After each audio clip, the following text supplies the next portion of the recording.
mi compañía es Unico Developers. Como se darán cuenta, soy argentino.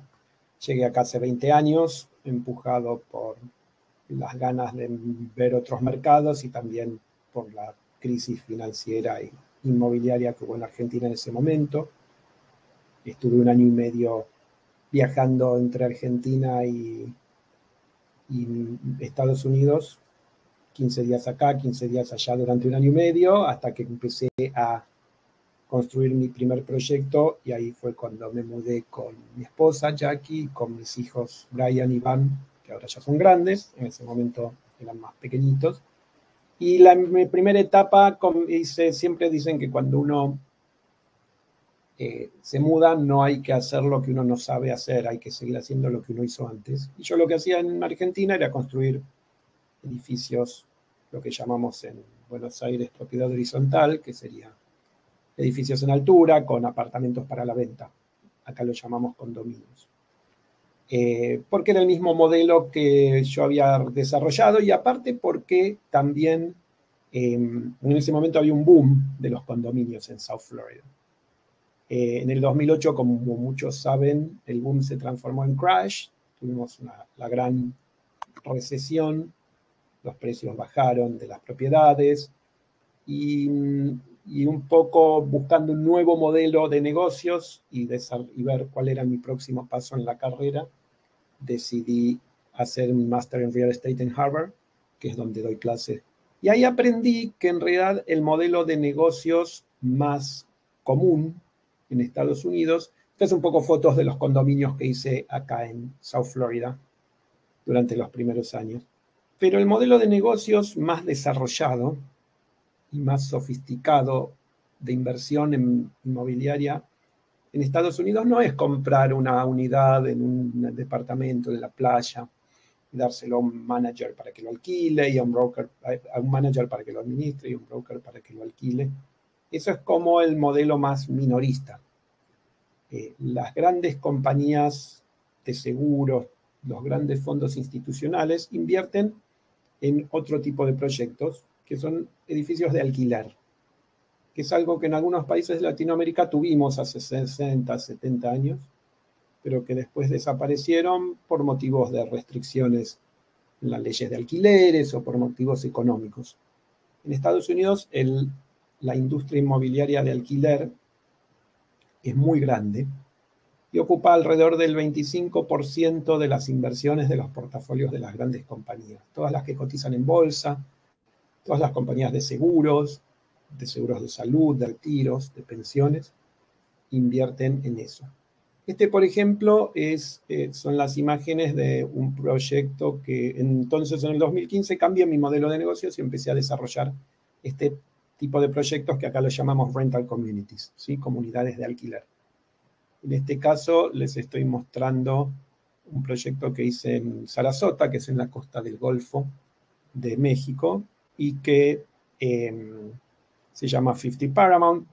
Lo construimos, lo alquilamos, lo vendimos, porque ese es el modelo de negocios, es construir el activo, rentarlo todo, y después recién, una vez que ya se sabe cuál es el flujo de caja, ahí recién es cuando se vende, porque el que compra este tipo de activos los compra en base a cuánto se gana, en base al net operating income, el ingreso neto operativo. Este proyecto eran 286 unidades, lo vendimos el año pasado, lo habíamos cerrado la venta antes de la pandemia, y le dio a los inversores un 107% de rentabilidad de punta a punta, que es más o menos equivale a un 24% de rentabilidad anual. Yo nunca voy a prometer este tipo de rentabilidades, aunque mis números lo muestren, porque son 4 años con un montón de imponderables, con lo cual normalmente mis números arrojan entre un 65 o 70% de rentabilidad, un 14-15% de rentabilidad anual, que en un lugar con muy baja inflación, si bien ahora estamos en un periodo breve de un poquito más de inflación, pero ya sea comparando con 2% anual de inflación, como tuvimos todos estos años, o incluso con un 5% que hay ahora, son rentabilidades que no se consiguen en otros tipos de inversiones. una de las claves, o sea, este es un mercado muy grande y hay nichos. Y el nicho que me posiciono yo normalmente es el segmento de clase A, que son amenities grandes, buenas terminaciones, muchos amenities. Y entonces, por supuesto, siempre la mejor forma de conocer la demografía del lugar para empezar a hacer una especie de estudio de mercado apenas llegamos, lo primero es mirar los autos. Así que muy buena tu estrategia. Pero bueno, ¿quién invierte en este sector? Les decía, acá lo llamamos multifamily o rental communities, ¿sí? En general, todas las compañías de inversión, todas las compañías de seguros que ven acá, todas las compañías de fondos, ¿sí? De seguros, de carros, de autos, como National, por ejemplo, MetLife, que es de seguros de retiro, JP Morgan, que es Chase, ¿no? Todas estas compañías, sus actuarios, no es obligación, no es por ley, pero los actuarios les dicen que tienen que tener alrededor de un 25% de los bienes en activos de largo plazo y mucho más estables. ¿Por qué? Porque si invirtieran todo, por ejemplo, en acciones, ustedes saben, el mercado de acciones es mucho más como una montaña rusa, sube y baja. Y aparte es corto. Piensen que las compañías de retiro, sus liabilities, es decir, sus obligaciones, son a 10, 15, 20, 25 años. Con lo cual, hay algo que se llama liability pairing, que quiere decir que tiene que hacer match sus obligaciones con sus activos. Entonces, estos son activos que ellos compran para tener 15, 20, 25 años, con una rentabilidad del 5, 6%. Con eso les alcanza, porque no le dan grandes rentabilidades a las inversiones. Estos son fondos de pensiones y de retiros. Y después les da estabilidad al portfolio, porque como les decía, el stock market es mucho más volátil, y también ellos usan estas propiedades como colateral para contraer más deuda y poder seguir haciendo inversiones. Tiene también ventajas impositivas, ¿sí? Son bienes que se amortizan en 27 años y medio, con lo cual cada año ellos pueden poner una pérdida en sus libros de 27 años. Son compañías que cotizan en bolsa, todas, y para tener un buen rating en bolsa tienes que tener no solo deudas, sino también activos, si no te baja la rentabilidad y te baja el rating. Y tener activos como estos, estables, también les permiten cotizar en bolsa. No lo construyen ellos porque construir tiene mucho más riesgo que lo que los actuarios de estas compañías les permiten. Porque obviamente, de nuevo, estas son compañías que cotizan en bolsa. Y construir tiene ciertos riesgos que no los quiere digerir un actuario, porque significaría que van a tener más riesgo, y si tienen más riesgo, les baja de nuevo el rating y van a endeudarse más caro, por ejemplo, o sus acciones van a valer menos. Entonces, ellos me pagan a mí la ganancia para que yo construya y les venda a ellos 20 millones de dólares más caro, pero un activo que ya está funcionando, todo alquilado y con un flujo de caja comprobable, ¿no? Sin menos signos de interrogación. Muy bien. Así que bueno, entonces hace un rato hablábamos de la diferencia de por qué yo dejé de construir condominios. Yo se los construía, mis inversores se quedaban con unidades y después se quejaban porque no les daba rentabilidad. Cualquiera que haya invertido en comprar condominios en Miami sabe que no dan más del 3-4% de rentabilidad. Y eso es porque dejamos un montón de dinero en el camino. Por ejemplo, cualquiera que haya comprado una unidad de condominio en Florida y después la haya vendido, sabe que tienen que pagar un 6% de comisión en el camino, ¿no? Que se lleva el broker. Cuando alquila cada año un mes entero, que es un 8%, también se queda de comisión y después tienen que pagar property management fees, etc. Bueno, estos proyectos son grandes, tienen economía de escala. Entonces, por ejemplo, el día que yo venda este activo, el broker se va a llevar 0,5% de comisión, que es un montón de plata, son $350,000, $400,000. pero en escala es mucho menos. También las comisiones por alquiler prácticamente no existen, porque como funciona esto es que hay un clubhouse con empleados del property manager y los clientes vienen directamente y alquilan ahí, con lo cual tiene ciertas ventajas de economía de escala. ¿Por qué los proyectos son tan grandes? No porque sea porteño y tenga delirios de grandeza, sino porque los fondos de inversión compran proyectos de más de 200, 220 unidades. Es la escala que ellos son, estamos hablando de compañías que tienen 20.000, 30.000 unidades en todo el país. Entonces no les sirve comprar un proyecto de 70, 80 unidades. La escala de 200 en adelante es lo que ellos buscan. Y hay un tremendo flujo en este momento de dinero entrando al país, a fondos de inversión, a fondos de todo tipo, porque dentro de la economía global y de la forma en que cada país salió de la pandemia y de cómo están la economía, cómo se ve la economía en los próximos años, claramente Estados Unidos va a ser o es el gran ganador en todo esto. ¿Sí? Si miramos Europa, Asia, Latinoamérica, estamos en situaciones de recesión o de semi-recesión. Aquí estamos en una situación de expansión abrupta y plena, y es por eso justamente que estamos teniendo algo de inflación. Esto se llama inflación por fricción. Quiere decir, hay mucha demanda y las fuentes de oferta, el supply chain, la cadena de producción todavía está muy alterada y lenta porque el mundo sigue en pandemia. Entonces, por eso es que estamos experimentando algún tipo de inflación por primera vez en tantos años, ¿no? Con lo cual, bueno, esas son un poco las ventajas de este otro tipo de inversión inmobiliaria, que es multifamily. También, si yo construyo un condominio, me prestan a una tasa del 5%. Si yo construyo un multifamily, me prestan al 3%. ¿Por qué? Porque los bancos también saben que construir este tipo de edificios para alquiler es mucho menos riesgoso.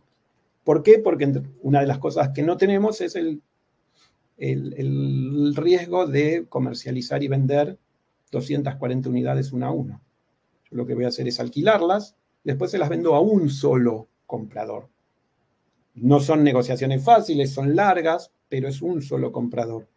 Los costos también de venta se ahorran mucho, ¿sí? Porque como les decía, vender una a una no solo tiene el 6% de comisión, los costos de marketing son enormes, con lo cual es una serie de ventajas y por eso es en lo que invierten los fondos de inversión. Pueden ver acá, esto es Miami y donde está la luz roja es el centro metropolitano Fort Myers, Cape Coral, quiere decir que es en la otra costa del Golfo, es en la otra costa de Florida, que es la costa del Golfo de México. Y como les explicaba, Fort Myers y Cape Coral es una única ciudad dividida por un río precioso, con unos puentes panorámicos hermosos, con un gran contacto y una vida acuática. Y lo que estamos viendo en este momento es un enorme influjo de población, inmigración interna dentro de Estados Unidos. Siempre hubo gente de New York que se venía a vivir a Florida desde hace 150 años. De hecho, incluso tenemos cierta cantidad de población que pasa 6 meses acá cuando hace frío. Ahora es temporada alta en Florida. Los llamamos snowbirds, que quiere decir pajaritos de invierno, porque normalmente el americano del norte no le gusta pasar el invierno en el noreste, en Boston, New York, New Jersey, Chicago. Pero ahora, a partir de la pandemia, esto se incrementó mucho más, porque claramente pasar la pandemia acá fue una cosa, pasarla en New York o en Boston encerrado, sin poder cenar al aire libre en invierno, con grandes requerimientos de estar encerrados en las casas, fue distinto. Este área en particular se llama Entrada y encontramos una propiedad en Entrada, aproximadamente 14 acres, que son un poquito menos de 7 hectáreas. Y una de las cosas que yo siempre sigo para intentar tener la bola de cristal de cuál va a ser el desarrollo en el futuro, es seguir a los grandes desarrolladores. Y hay dos grandes productores de casas en el país. Los dos más grandes son D.H. Horton y Lennar. Lennar estuvo en una época en Argentina, así que puede ser que algunos estén familiarizados.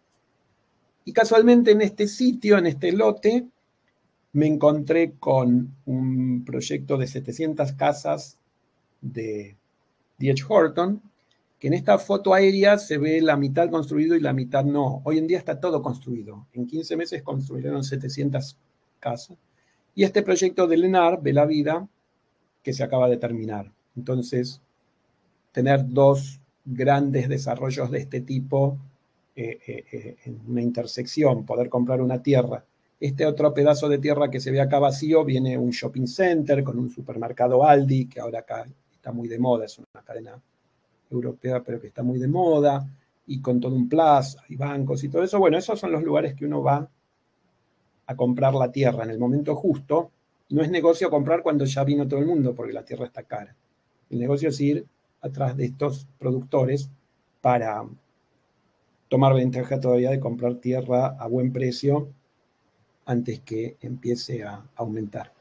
Y bueno, acá les mostraba el proyecto de D.R. Horton, de Lennar, hay un shopping center, ya hay un proyecto de 280 unidades al lado nuestro, hay racket clubs, golf club, o sea, es un lugar muy interesante, con muy buenas oportunidades. Y como pueden ver acá, con autopistas y avenidas totalmente delineadas, con sus pluviales, su iluminación, sus canteros, porque lo que hace el gobierno es trazar las rutas en lugares donde no hay nada, para que ahí venga el progreso. Ese es el tipo de planeamiento urbano americano.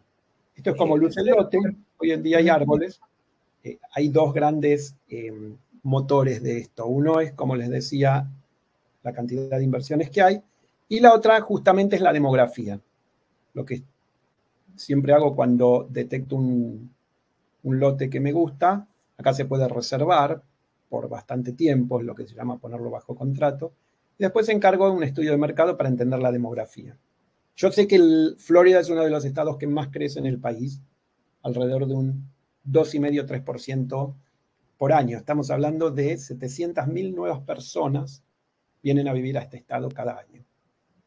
Y Cape Coral es el lugar que más ha crecido en los últimos 2 años. Y al analista de mercado, acá estamos llenos de información. Conseguir estudios de mercado es fácil, el tema es saber qué preguntarles. Les hago ciertas preguntas. La primera es, ¿cómo está creciendo? Y como pueden ver acá, y encargué 2 estudios de mercado, a falta de uno, me dicen que está creciendo más de un 2% por año en los últimos 11 años. ¿Qué es lo que lo impulsa? Una baja tasa de desempleo, una gran fuente de empleos. Como pueden ver, aún en el peor momento de la pandemia, el desempleo no llegó a más del 5 o 10%. Normalmente estamos en el 3, 3,5%, que como ustedes saben, cuando hablamos de desempleos, índices de desempleo de menos del 4%, en realidad eso no es desempleo, eso es solo gente que está descansando o no está buscando trabajo. El estudio de mercado también me dice cuáles son los ingresos de la población. Y como pueden ver acá, los ingresos están aumentando, ¿no? Un 21% en los últimos 11 años. En los próximos 5 años se pronostica que crezcan como mínimo un 3,5%, y están creciendo mucho más que en el resto del país. ¿Qué me da todo esto? Obviamente la gente tiene dinero y puede alquilar. Sumado a que, como les decía, está viniendo gente de New York, de New Jersey, de Massachusetts, de Boston, de California. Son todos estados muy caros, y además pagan impuesto a las ganancias, no solo el impuesto federal que pagamos todos los que vivimos acá, sino también el impuesto a las ganancias del estado. En Florida es 0, en California es 12%, en Massachusetts, como les contaba Virgilio, yo doy clase en Harvard, me descuentan 9,5% de cada paycheck a cuenta del impuesto a las ganancias del estado de Massachusetts. Entonces, la ventaja para los que se mudan es no pagan impuesto a las ganancias, el costo de vida acá es mucho más bajo, un alquiler sale menos del 50%, ¿sí? Es menos de la mitad de lo que pagarían en New York o en California. Y hoy en día la tendencia de gran parte de la población es hacer home office para siempre. Hay compañías que ofrecen un adicional a sus trabajadores para que nunca vuelvan a la oficina. Yo tengo un primo que vive en Toronto y cobra $200 más porque decidió no volverse a la oficina. Claro, a la compañía le conviene porque se va a ahorrar muchísimo más en no alquilar las oficinas. Entonces, si uno puede trabajar en el mismo trabajo, cobrando lo mismo, los salarios en el norte son mucho más altos que acá, y ahorrándose dinero, bueno, el americano se muda mucho.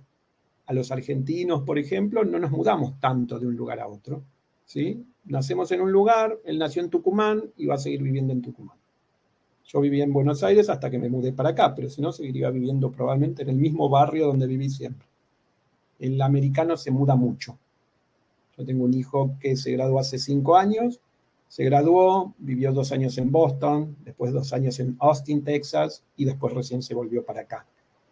Ellos van buscando promociones, mejores salarios, ahorrar dinero y mejor calidad de vida. De nuevo, entonces, los drivers de crecimiento es el crecimiento del empleo, impulsa la demanda de viviendas de mejor calidad. En Cape Coral, el crecimiento del empleo ha sido más del doble que en Florida y más de 4 veces que el de Estados Unidos, con lo cual eso nos asegura una gran demanda de viviendas en los próximos 4 años.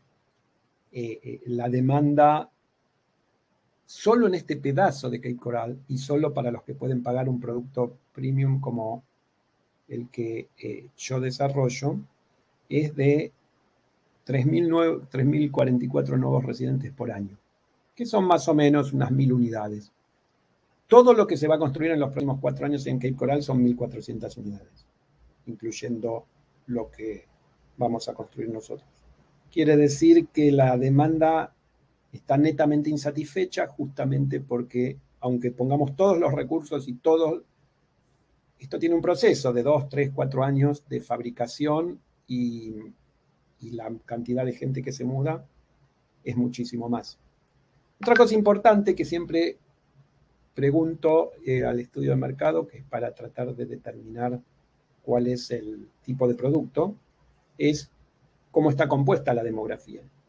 Y uno de los temas que vemos es que, en este caso, el 62% de los hogares está compuesto por 1 o 2 personas.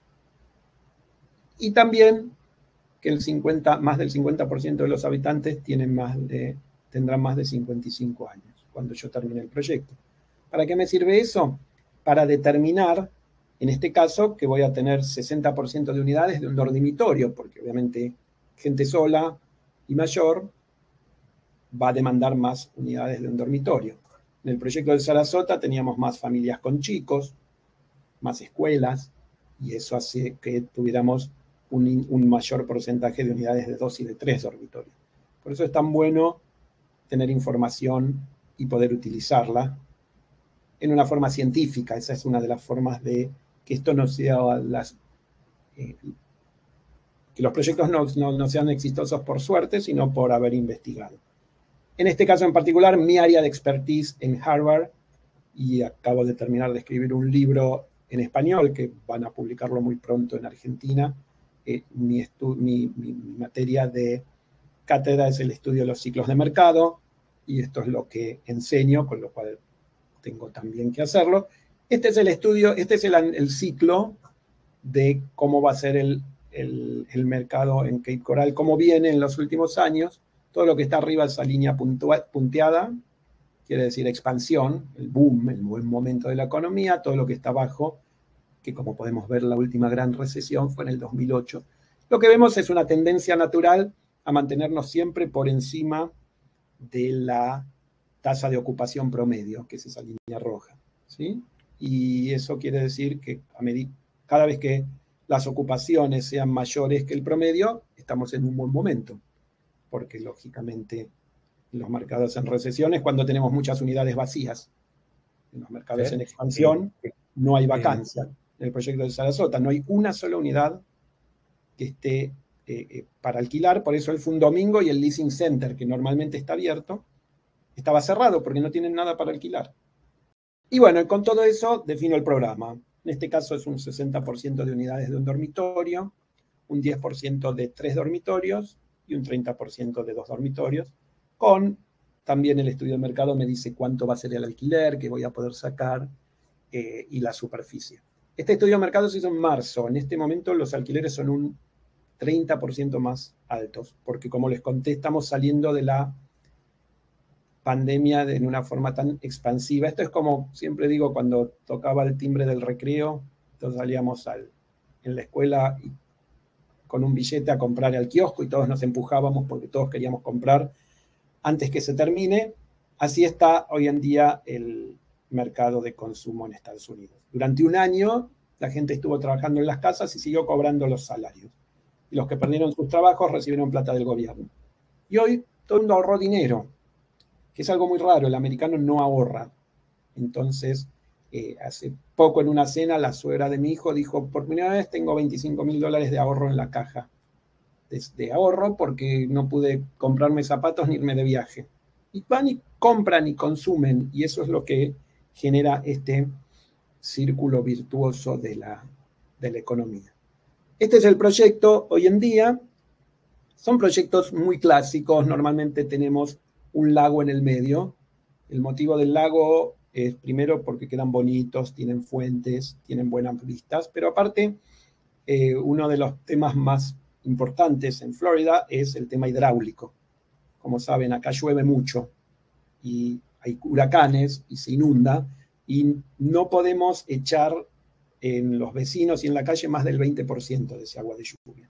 Con lo cual lo que hacemos en realidad es un retention pond, un lago en el medio que es un gran agujero que va a tomar todo el agua de lluvia. Y además, Florida es muy bajo y el área, el nivel sobre cota de inundación, en este caso es 6 pies, 1,80 m. Quiere decir que todos estos edificios que ven acá van a estar arriba de 1,80 m de lo que es hoy el nivel del terreno, con lo cual saco tierra, hago un agujero y esa tierra la uso para rellenar y también me ahorro dinero.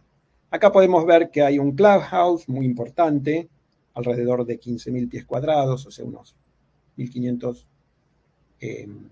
metros cuadrados de clubhouse, con todos los amenities, business centers, game room, cocina al aire libre, cocina interna para hacer fiestas, sala de fiestas, o sea, son proyectos con muchos amenities, porque lo que hacemos es vender un estilo de vida.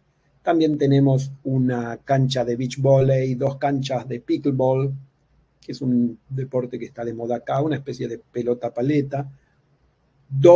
La gente hoy ama más a sus mascotas que a sus hijos, entonces tenemos un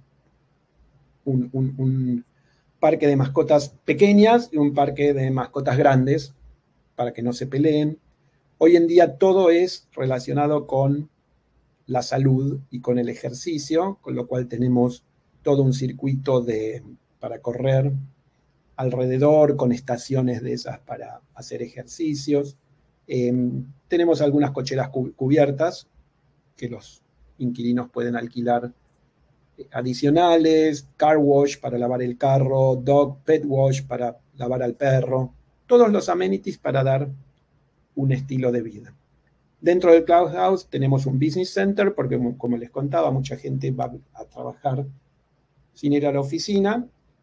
El business center pagan una membresía para pertenecer al business center y después pueden pagar $25 por un escritorio durante el día o $60 por una pequeña oficina o $120 por un conference center. La clave de esto es generar ingreso, porque como no les conté todavía, pero el día que lo venda, yo no voy a vender 240 unidades a $200,000 la unidad. La forma en que los que me compren a mí, que son los fondos de inversión, me van a comprar por una rentabilidad anual, que en real estate lo llamamos tasa de capitalización, cap rate. Y este cap rate quiere decir que el que me compre me va a comprar y el primer año le va a dar aproximadamente un 5% de rentabilidad. Con lo cual, si yo aumento los ingresos, cada $100,000 de ingresos que aumente, voy a vender el proyecto a 2 millones de dólares más. Son unas 20 veces. Entonces, por ejemplo, generamos otras cosas para generar income. Por ejemplo, compramos el internet y el cable a la compañía que lo provee al por mayor, a 49 dólares, y le damos el servicio a nuestros inquilinos a 120 dólares. Todo esto son money makers, ¿no? Pequeños centros de producción de ingresos, que es lo que nos va a poder permitir vender el proyecto más caro. En este caso, entonces, el proyecto ya está aprobado, son 5 edificios, 4 pisos cada uno, con elevador, con corredores bajo aire acondicionado. Una de las, les contaba, el nicho que yo elijo son proyectos clase A. No solo con buenos amenities, sino que si uno ve acá proyectos clase B, por ejemplo, es muy común ver edificios de 3 pisos que se sube por escalera, sin ascensor, o con corredores externos, tipo motel. Eso le baja la categoría y baja los ingresos. Nosotros apuntamos al nicho más grande. Acá está un poco cómo va a lucir. Lo de arriba es el Clubhouse y el otro es uno de los edificios. Un estilo medio mediterráneo. Acá lo llamas West Indies, de las Indias Orientales. Nadie sabe muy bien qué quiere decir, pero no es moderno, porque Cape Coral se va mejor con este tipo de estética, así como Sarasota, les mostré antes, era una cosa muchísimo más moderna. Ya tenemos diseñadas obviamente las unidades, las de 1, 2, 3 dormitorios, se trabaja con tipologías, se trata de repetir mucho la tipología porque son 240 unidades y le hacemos más fácil la vida a la compañía de management que las va a alquilar. Y pueden ver un poco el look. Estas son fotos del proyecto de Sarasota, de hecho, ¿sí? Pueden ver el gay room, lobby de doble altura, piscina climatizada, sala de billar, piano, el gym tiene doble altura, ¿sí? Las máquinas de workout, el treadmill y la bicicleta fija están todas arriba y toda la sala de los equipos de peso abajo. Aparte hay otro salón cerrado que es de yoga y fitness on demand, que quiere decir que hay una pantalla enorme y uno tiene un QR code y todos los días vas a hacer tu clase de yoga o de zumba o de pilates y la máquina ya sabe quién sos, te llama por el nombre y saben cuál es tu nivel y entonces puedes hacer el workout. Y las terminaciones de las unidades también vamos un poquitito más arriba, mejores baños, mejores cocinas, mejores terminaciones, electrodomésticos, las unidades acá se entregan con todo, refrigeradora, microondas, todos los lavasecarropas, lavavajillas, con todos los electrodomésticos. Bueno, también tenemos, cada vez uno va haciendo, se tiene que poner más al día. Ya desde el último proyecto tenemos Amazon Locker Room, que quiere decir que viene Amazon o la compañía de correo pública, pone el paquete en unos lockers, te llega un QR code a tu celular, vas, lo pones en la máquina, se abre tu puertita, sacas tu paquete. Mucha tecnología y para mejorar la calidad de vida, ¿no? Cine al aire libre, una cocina de exterior donde la gente puede hacer fiestas y puede cocinar en forma comunitaria o reservarlo para hacer una fiesta privada, etc. Una de las cosas que las estructuras son muy sencillas. Todo es a través de lo que llamamos LLCs, que es Limited Liability Company, que es lo que en nuestros países llamaríamos SRL o SL en cualquier país de habla latina, que son sociedades de responsabilidad limitada. Vamos a tener en el primer nivel la dueña de la tierra, la compañía que se va a endeudar, que va a contraer el préstamo de construcción, que va a contratar al constructor. Esa es entrada Paramount LLC y los managers somos nosotros, mi compañía.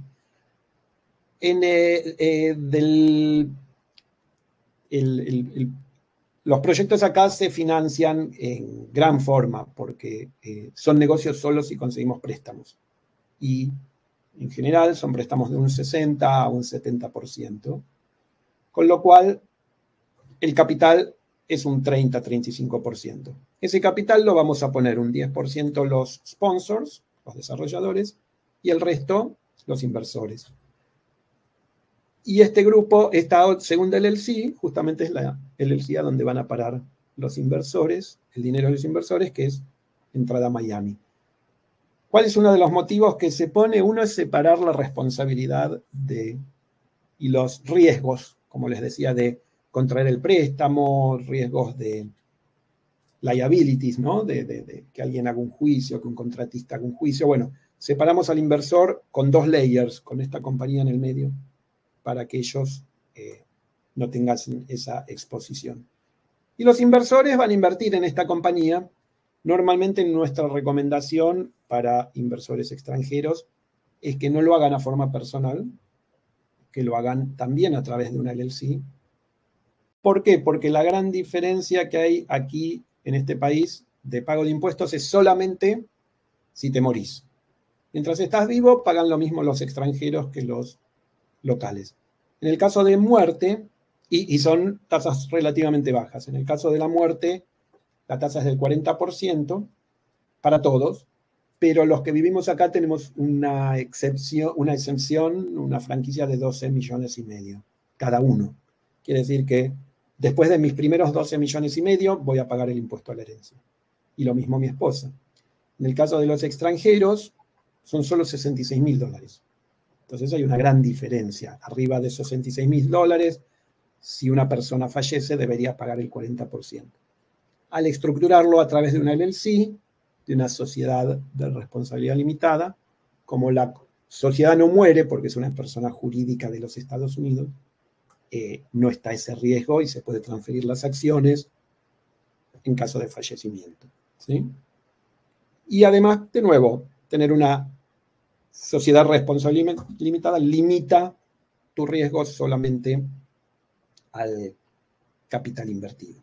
Yo lo que estoy dirigiéndome es al público que viene con dinero, que en New York pagaba $4.000 por un monoambiente, y muy contento me va a pagar a mí 1.800 por 2 dormitorios, y en New York eran 5 pisos por escalera, y eso era todo el amenity, no había otra cosa, y acá tienen semejante clubhouse y todo eso. Sí, lógicamente, los costos de mantenimiento son más caros, pero los ingresos son muchísimo más grandes, con lo cual el ingreso neto operativo, que es justamente ingresos menos egresos, es mucho mayor. Y bueno, en el proyecto de Sarasota, de 50 Paramount, recibimos 12 ofertas, entre 68 y 72 millones. Los brokers estuvieron back and forth con los 3 primeros y terminaron subiendo el precio final a 74 millones, con lo cual todavía hubo un poco de margen de negociación. Y esta persona compró al 4.85, y yo después es un proceso largo, ¿no? Y con muchas reuniones, y en algún momento ya cuando estaba el contrato cerrado, era una familia hindú, la típica historia americana de 2 hermanos que llegaron hace 60 años con $100 en el bolsillo y ahora tienen 9.500 unidades en todo el país y ya van por la 3ª generación, ¿no? Y le pregunté al dueño, a Nick, ¿por qué compraba tan caro? Porque igual ya no se podía echar de atrás. Y me dijo, yo compro, no vendo. Y espero que mis tataranietos tengan 40.000 unidades en algún momento. Pero bueno, estuve este viernes pasado con mis hijos y mi esposa en la propiedad. Mi hijo menor es piloto, entonces fuimos en avión, volamos sobre la propiedad y después la visitamos. Y en realidad, claro, ellos me habían comprado a mí a 4 y pico, pero aumentaron tanto las rentas que ya le están haciendo un 6%, ¿no? Eso es lo que muestra un mercado tan pujante. Una vez que haya para repartir, ahí es donde los desarrolladores empezamos a ganar dinero. Todo lo que se reparte 60% a los inversores y 40% a los developers, que va a ser nuestro developer fee, ¿no? El motivo por el cual hicimos todo este negocio.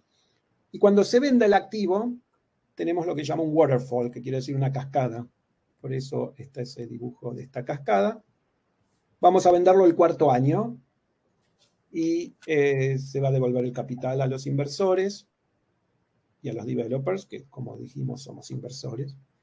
Y lo que le reconocemos a los inversores durante los 2 años de construcción es lo que llama un preferred return, un retorno preferencial, que es un 6% de la inversión durante la construcción. Quiere decir que es alrededor del 12%, que no lo van a cobrar los 2 primeros años porque no hay flujo, obviamente. Muchos inversores me dicen, ¿y por qué no lo pagás? Le digo, porque sería un esquema Ponzi. No tengo de dónde sacar, no hay ingresos. Entonces tendría que pedir más capital para poder dártelo, no tiene sentido financieramente. Y después que se pagó ese preferred return, ahí es cuando empezamos con este split que les conté, que es 60 y 40. Este es un poco el cronograma del proyecto. Ya escrituramos el terreno en noviembre, ¿sí? El mes pasado. Ya estamos recibiendo el aporte de los inversores. De los 17 millones que estamos pidiendo, ya queda muy poco. Con lo cual el dinero ya está llegando, los inversores están firmando los acuerdos de suscripción, que es todo lo que nos liga a nosotros y nos obliga como managers a una serie de cosas. Vamos a cerrar el préstamo con el banco entre febrero y marzo, vamos a cerrar, firmar con el general contractor también el contrato y vamos a empezar a construir entre marzo y abril, ¿sí? Y si todo va bien, se va a completar los primeros edificios en agosto del 23, vamos a alquilarlo y vamos a vender el proyecto entre diciembre del 2024 y del 2025, ¿sí?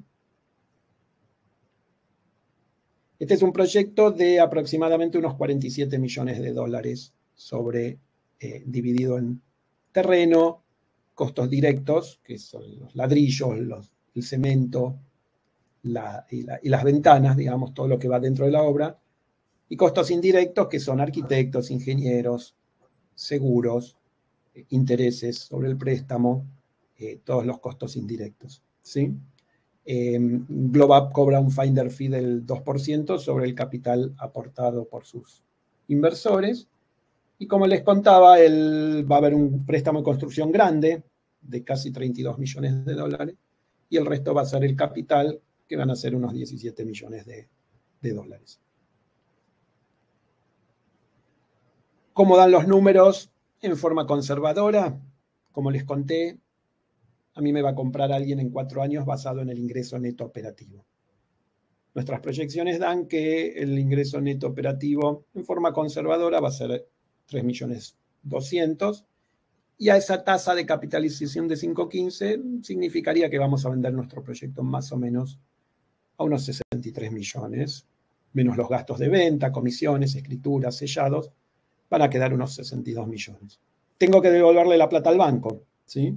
Con lo cual, después de pagar el préstamo y todos los gastos, van a quedar unos 31.600.000 que vamos a distribuir, como les conté antes, un preferred return a los inversores. Ya estuvimos distribuyendo alquileres, probablemente durante un año y medio, y después vamos a distribuir lo que queda con los inversores, con lo cual de ahí es donde surge que más o menos vamos a tener en forma conservadora una tasa de retorno total de punta a punta de un 70%, que equivale más o menos a un 15,49% de tasa interna de retorno, que sería la tasa anualizada de este proyecto.